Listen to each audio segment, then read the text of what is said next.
ニュータイプの根源を追求するフルサイコフレームモビルスーツ RX-0 ユニコーンガンダム。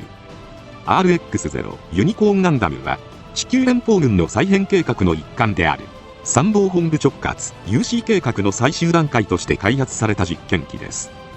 宇宙世紀0096にアナハイムエレクトロニクス社が保有する月面のグラナダ工場で2機が製造されています。第2次ネオジオン構想でアクシズショックなどで一躍有名になったサイコフレームが全身に組み込まれた史上初のフルサイコフレーム機です。サイコフレームの限界能力を実証すべく先行開発されたユニコーンガンダムの NTD 発動時デストロイモードの実験機シナンジのデータが反映されており、従来のサイコフレーム機をはるかにしのぐ機体追従性を獲得しています。ガンダムタイプとして開発された理由については、地球連邦軍の再編計画におけるプロパガンダ的な意味合いが強く、ジオン根絶における絶対的象徴としてという政治的な理由と、科学技術の力によってニュータイプ神話を打ち砕くための存在としての2つの目的があります。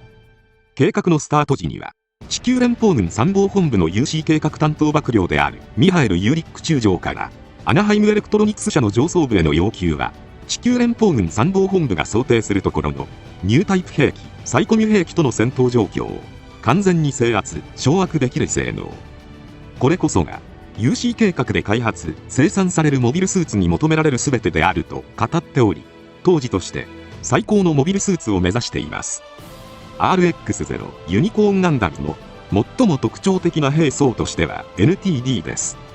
これはユニコーンモードからガンダムの姿であるデストロイモードへ変身させる際に発動する特殊管制システムです。デストロイモードになると各部に露出したサイコフレームがまだゆく発光します。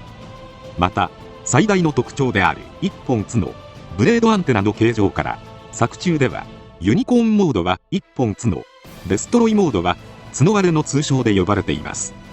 開発に関わった技術者に対してはニュータイプドライブの略であると説明されていますが、本当の意味はニュータイプデストロイヤー、すなわちニュータイプを抹殺するシステムとして設計されたものです。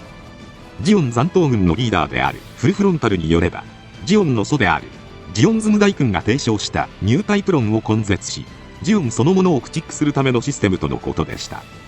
発動条件としては、機体のブレードアンテナをサイコフレームと連動させ、敵のニュータイプパイロット、あるいは人工的にニュータイプ能力を付加された強化人間パイロットの存在を感知させることでした。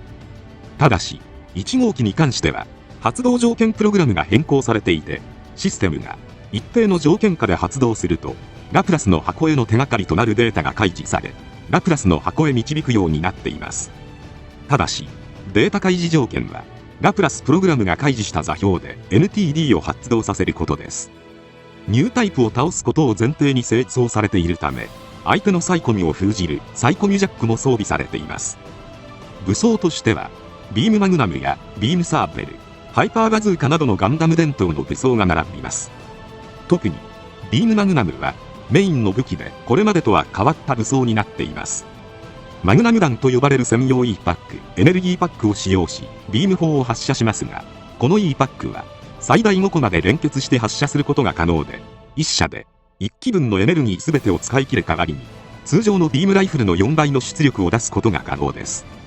ただし、E パックの携行数は、マグナム本体に5発、腰部後方のアーマー左右に、各5発ずつの予備を含めても、最大で15発分で数が少なく、継戦能力が低く、高威力ゆえに、取り回しが良くない仕様になっています。これには、ニュータイプが乗った機体を一撃で仕留めるという設計思想があると思われます。RX-0 ユニコーンガンダムは、機動戦士ガンダム UC で、主人公のバナージの登場機として登場します。このストーリーは、これまでのジオンと連邦軍の戦いの根源的な理由を探っていくことがテーマとなっています。バナージが登場するユニコーンガンダムが、ラプラスの箱へと導く鍵としての意味合いが大きくなっています。登場当初は、バナージには完全に制御できない大きすぎる力であったユニコーンガンダムも、旅を通じて促されたバナージのニュータイプとしての覚醒に呼応して、バナージの制御下に置かれるようになり、全身に組み込まれたサイコフレームによってアクシズショックに似た奇跡的な力を体現する存在となっていきます。これにより、ある意味、人知を超えた兵器というよりも、新たなる生命体となっていくのです。今日の内容はここまでです。ご視聴ありがとうございました。ぜひ、高評価とチャンネル登録よろしくお願いします。